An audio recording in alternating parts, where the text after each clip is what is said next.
subscribe. It's a big deal. Hey, kid. So I'm super excited about school and the new year of creativity ahead for you. But we might have a problem. Crayons on strike. Crayons on strike. Crayons on strike. Crayons on strike. Wait, I don't even know why we're on strike. Crayons on strike. Crayons on bikes. Green Bear Dale, now why are you two on the picket line? Because I like yelling. I followed him. No. We have to be informed. Why are the crayons unhappy? And what do they want from the other side? Wait, who's the other side? I have no idea. It could be us. Oh, wow! We better get the whole story. Yep. We better get the whole story. And we can't find a solution until we come to the table. The reading table. So let's go. Crayons on strike. Oh, the book is dedicated to my teacher, Mrs. Johnson. Well, you know what? Bling! It's also dedicated to you and me and the KidTime family.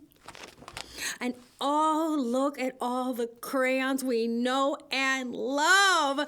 Did you know that light green loves to go to the beach and light blue is a pirate on his off time? Arr! And dark blue and violet are our child and parent, and red is kind of sporty, and brown enjoys kicking back with a delicious fruity drink, and purple likes to work on her ballerina moves, and yellow's a bit of a business person, and green's a total cool guy, and fuchsia's always happy to see us.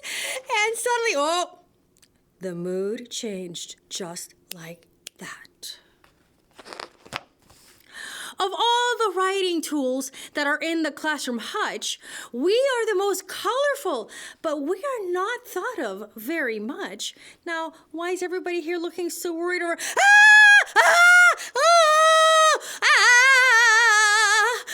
We are used a lot, but sometimes we're used in all the wrong ways. We are ground down to wax bits and mistreated on many days.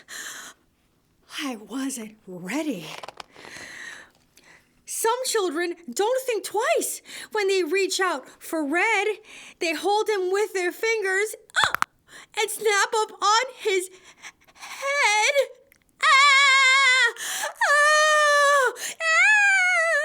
Or when they twirl Violet, ripping her paper off all around. No! Violet loses her protective wrap when her label ends up on the ground. I'm gonna stop. What was that?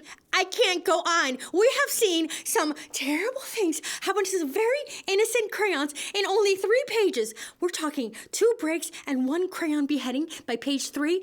I don't think so.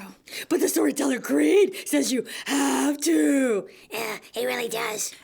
Yes, how nice of you to always remind me that the storyteller creed is that I must read a book the moment it lands on my desk, no matter what, and even if it does include severe scenes of crayon torture. Good luck. Yeah, gonna need it.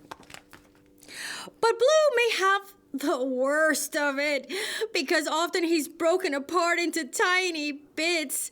He's sprinkled across the chair on which everyone sits. No, then everybody gets a case of the blue butt. Can you imagine what it feels like to be sat on, crushed, or smushed? Help! To be treated in a way that is hurtful and unjust. Storyteller, make it stop. I can't stop reading Doug the Dinosaur. It's the creed. A creed. But maybe it'll get better from here on out. Or not. The worst was when we were left out in the window by the sun. We were forgotten about in the heat until the day was done. We melted, until our colors ran and we began to drip. But then we were thrown out because we no longer had a tip. Oh, the irony. They removed your tip and then they throw you away because you don't have a tip. Poor red, poor pink, poor green, poor pickle green. That's right. The dullest of the crayons were tossed quickly in the trash. Unless, of course, the kids had other plans, like to break us into a mash. I can't even. This is too much. Why? Why would you do that? What did the crayon do to the kid to deserve that? Magenta was always crumbled. His tiny pieces all over the desk. Oh, the humanity. This was no way to use us crayons. It was simply just a mess. A mess.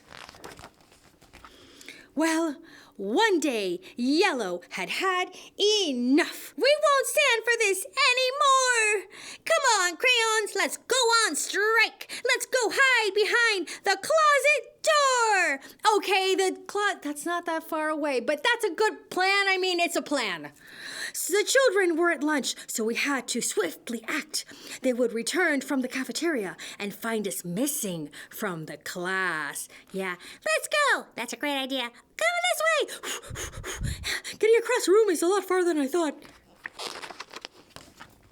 So we headed that way, leaving color streaks on the floor.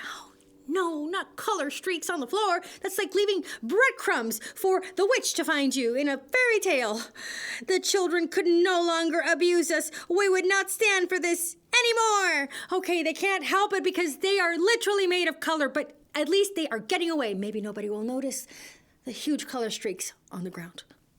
Sure, they would see the colors, or maybe they will, leading to our hiding spot, but we would not tolerate it any longer. No, we decided we would not, because we are crayons on strike, crayons on strike, crayons on strike, crayons on strike. The kids returned from lunch and were assigned a coloring task. Which colors will you use? The teacher asked the class. The students had to draw their families using as many colors as they could find. Each was given a blank sheet with nothing, not even dots or lines. Oh, you're all looking perplexed, are you? They searched around their tables, but we were nowhere to be found. Then, one student followed the colored lines. There's always a detective in the bunch. That left a trail on the ground. And here we could see samples of past artwork where they were used beautifully. Crayons, come out, we need you, the boy declared to Brown. We're on strike, Brown told him. Until we get respect, coloring is closed down. You tell him, harumph. The boy called a class meeting. Class meeting, class meeting. We're calling a class meeting, an emergency class meeting in the class. Meeting right now. Let's tell them what we'll do to show them respect and take care of them too. Okay, it's a start. Oh, they have given us an agreement. Okay, they're giving us an agreement. Let's see if we're willing to accept it. Please come back, crayons. Please come back to stay. We've learned our lesson. Let's start a new day. We'll make our classroom a total respectful zone. We'll treat our tools with care so you will feel right at home. At home, will you now?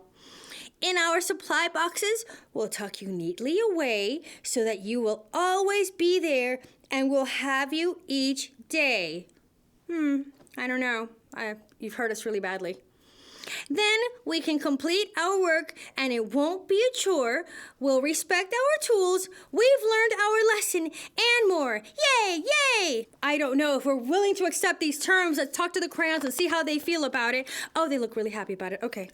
All right. I guess we're accepting the deal. We were so delighted about the respect and communication. We were treated from that day on with much love and affection. Yay! Woo! Aha! Whoa! Yeah. Feels so good to be back. We helped the children with their projects, just like we always do. In the end, they marveled at all the colors, and we were proud of their artwork, too. is it over? It is over, Doug. A deal has been reached. Both sides are very happy, and the crayons are... Hang on a second.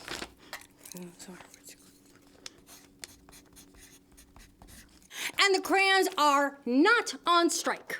But why would anyone have ever been so mean to the crayons? They never did anything but help us color. Yeah, and make cards. Yeah, and stuff. Well, sometimes a kid will do something without thinking. Or they think it's fun, not realizing that destroying something means you can't create something. So that's why you go on strike? Sometimes, to explain why you're hurting. So you will make things better that way? Ideally, yes. So kid, create, don't break, and care, not crush, because the crayons, well, they are our friends.